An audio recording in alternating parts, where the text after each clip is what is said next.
Hello everybody, welcome to my channel. So in this tutorial I will be showing you how to protect your USB. So first of all we have to go to our USB. We have to go to your USB folder and format it.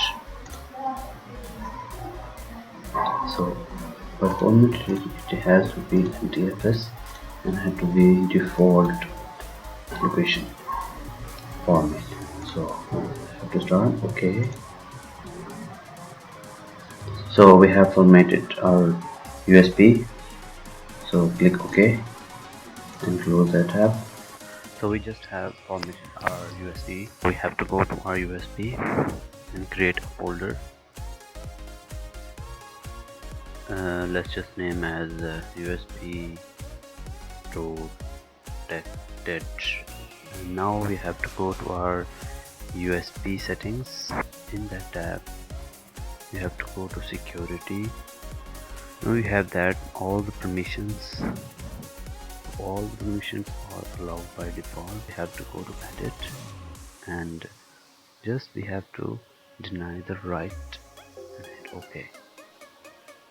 Now go to advanced settings, double click on deny, show advanced properties and check these two boxes, delete subfolders and files and delete and hit OK, hit apply and OK, hit OK.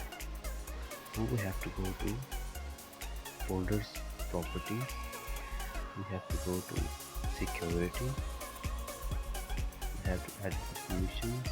In that we have to allow the right permission in that folder. So allow that right permission and hit apply and hit OK. Now go to advanced settings, double click on allow, show advanced permissions. Here's the tricky part, we don't have to check both boxes, we just have to check delete subfolders and files only. So if we have files in that folder we can delete, but we cannot delete that folder.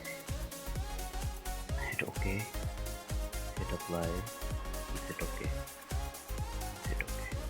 So what we have done is we have denied the permission to write on USB. So we cannot write anything outside that folder unless and until we have to go to that folder and write in that folder. So let me give you a quick example. So in my desktop, copy that file, image file, and just paste it here. So here's the error. So we cannot paste any files outside that folder unless and until we have to go to that folder and paste it in here. Okay, paste it in here. So our USB is protected now. So I hope you like that video. Please share it with all your friends and don't forget to subscribe my channel. Thank you.